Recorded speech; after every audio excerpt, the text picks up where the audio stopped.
అందరికీ నమస్కారం అండి. అక్షర ఛానల్కి స్వాగతం సుస్వాగతం.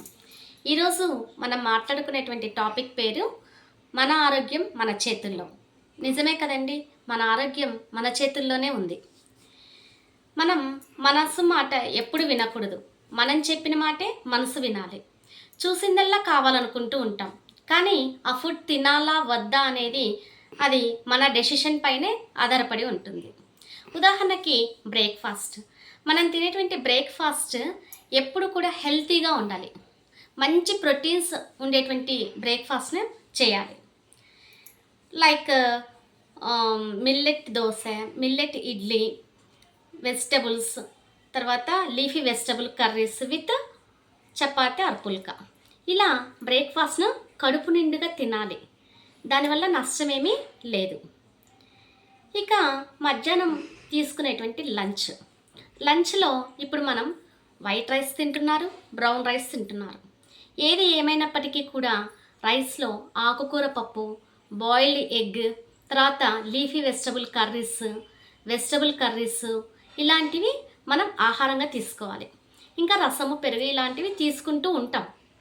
కాకపోతే అప్పుడప్పుడు మిరియాల రసం తీసుకుంటే చాలా మంచిది. ఎందుకంటే ఇది మంచి డైజెషన్గా ఉపయోగపడుతుంది. ఇక పెరుగును తప్పనిసరిగా భోజనంలో ఒక భాగంగా ఉంచుకోవాలి. ఎందుకంటే పెరుగులో ప్రోబయాటిక్ విటమిన్ అనేది ఉంటుంది. ఈ ప్రోబయాటిక్ విటమిన్ అనేది ఎస్పెషల్లీగా లేడీస్కి చాలా ముఖ్యం. కాబట్టి తప్పనిసరిగా పెరుగన్నం తినాల్సిందే. కాబట్టి పెరుగును ఒక భాగంగా భోజనంలో చేసుకోవడం చాలా మంచిది. ఇక మనం ఈవినింగ్ తీసుకునేటువంటి స్నాక్స్. ఈ స్నాక్స్ 4 or 4:30కి అలా తీసుకుంటూ ఉంటాం కదా. ఈ స్నాక్స్లో స్వీట్ కార్న్, బాయిల్డ్ కార్న్, తర్వాత రాగి మాల్ట్, జావాస్, ఇంకా అటుకులు అంటే పోహ, మంచి స్నాక్స్. ఇలాంటివి కీర, దోసకాయ, తర్వాత క్యారెట్, స్ప్రౌట్స్ ఇలాంటి మంచి మంచి ఫుడ్ని స్నాక్స్లోకి తీసుకుంటే చాలా మంచిది. ఇక నైట్ డిన్నర్ని 7 or 7:30కి అంతా ముగించడం చాలా మంచిది. అది కూడా ఫ్రూట్స్తో తింటే ఇంకా మంచిది. ఫ్రూట్స్ కానీ లేదా ఫ్రూట్ సలాడ్స్ కానీ ఇలా భాగంగా చేసుకోవాలి.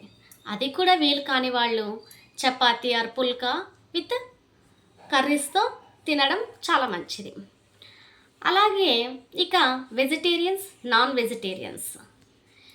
వెజిటేరియన్స్ విషయానికి వస్తే, నాన్ వెజిటేరియన్ తినేటువంటి వాళ్ళు వీక్లీ ట్వైస్ ఫిష్ తినడం చాలా మంచిది. ఎందుకంటే ఫిష్లో omega-3 ఫ్యాటీ యాసిడ్స్ అనేవి ఉంటాయి. ఇంకా అన్సాచురేటెడ్ ఫ్యాటీ యాసిడ్స్ కూడా ఉంటాయి. ఇలా అన్సాచురేటెడ్ ఫ్యాటీ యాసిడ్స్ ఉన్నటువంటి పదార్థాలు కొన్ని మాత్రమే ఉన్నాయి. Like avocado fruits, cashew nuts, బాదం, ఫిష్, తర్వాత ఇలాంటివి చాలా తక్కువ ఉంటాయి. చాలా అన్సాచురేటెడ్ ఫ్యాటీ యాసిడ్స్ అనేవి ఉంటాయి వీటిల్లో.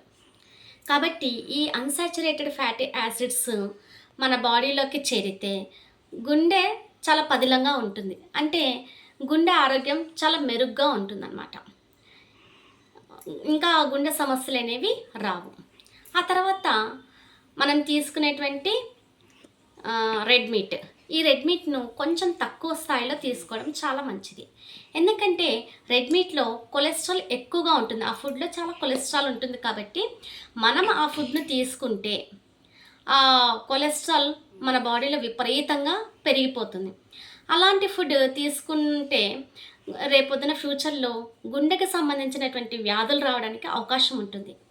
కాబట్టి రెడ్ మీట్ని తగ్గించి తినడం చాలా మంచిది. అలా ఫిష్ అయితే ఎక్కువ తినడంలో నో ప్రాబ్లం. ఎందుకంటే ఫిష్లో ఏ వైటమిన్ ఉంటుంది, డి వైటమిన్ ఉంటుంది, తర్వాత అన్సాచురేటెడ్ ఫ్యాటీ యాసిడ్స్ ఉంటాయి. ఇంకా కంటి చూపుకు చాలా మంచిది ఫిష్. కానీ రెడ్ మీట్ అంత మంచిది అయితే కాదు. ఇక వెజిటేరియన్ విషయానికి వస్తే, వెజిటేరియన్స్ పన్నీర్, మష్రూమ్, కీరా దోసకాయ, క్యారెట్స్, స్ప్రౌట్స్, సోయా చంక్స్. ఈ సోయా చంక్స్లో ప్రోటీన్స్ అధికంగా ఉంటాయి. చాలా మంచి రిచ్ ప్రోటీన్ ఫుడ్ అది. కాబట్టి వెజిటేరియన్స్ ఇంకా ఇలాంటి ఫుడ్స్ తీసుకుంటే చాలా మంచిది. ఇంకా మనం వెజిటబుల్స్, రా వెజిటబుల్స్, లీఫీ వెజిటబుల్స్ ఇలా తినాలి. ఈ వెజిటబుల్స్ అన్నీ ముఖ్యమే కానీ గ్రీనరీ వెజిటబుల్స్ తినడం చాలా ముఖ్యం. లైక్ కీరా దోసకాయ, బ్రొక్కోలి ఇలాంటివన్నమాట. ఇలాంటి గ్రీనరీ వెజిటబుల్స్ తినడం వల్ల మన ఆరోగ్యం చాలా మెరుగుపడుతుందని ఒక ప్రూఫ్ కూడా ఉంది. అలాగే ఇంకొక విషయం ఏంటంటే ఫిష్ తినడం వల్ల షుగర్ లెవెల్స్ ఎక్కువగా ఉన్న వాళ్ళు తరచూ ఫిష్ తిన్నట్టయితే షుగర్ లెవెల్స్ తగ్గుతాయని ఇది కూడా ప్రూఫ్ చేసి చూపించారు. కాబట్టి షుగర్ లేని వాళ్ళు తరచూ తింటూ ఉంటే షుగర్ రాకుండా కూడా ఉంటుందట. ఇలాంటి మంచి ఫుడ్ ఐటమ్స్ మనం ఒక భాగంగా చేసుకోవాలి. కాబట్టి ఇంతటి ఆరోగ్యకరమైనటువంటి ఫుడ్ను మనం తీసుకుంటున్నాం కాబట్టి ఇంకా ఆర్గానిక్ ఫుడ్ని తీసుకుంటే ఇంకా మంచిది కదా. కాబట్టి కొంచెం స్పేస్ ఉన్నటువంటి వాళ్ళు కొంచెం కూరగాయలు మొక్కల్ని పెంచుకొని వాటిని వండుకొని తింటే మనం ఇంకా ఆరోగ్యంగా ఉంటాం. ఇక స్పేస్ తక్కువగా ఉన్నవాళ్ళు బాల్కనీ అలాంటి చోట ఉన్నవాళ్ళు ఏంటంటే లీఫీ వెజిటబుల్స్ బాగా పెంచుకోవచ్చు. లైక్ కొత్తిమీర, పుదీనా, తోటకూర, ఆకుకూర, చుక్కకూర, గోంగూర ఇలాంటి ఆకుకూరలు బాగా పెంచుకొని వాటిని వండుకొని తింటే ఇంకా మంచిది. ఎందుకంటే పెస్టిసైడ్స్ లేనటువంటి ఫుడ్ ఆర్గానిక్ ఫుడ్ కాబట్టి ఇలాంటి ఫుడ్ మనం తింటే చాలా చక్కగా ఉంటాం. కాబట్టి మన ఆరోగ్యాన్ని మనం కాపాడుకున్న వాళ్ళం అవుతాం. ఏమంటారు ఫ్రెండ్స్? Thank you.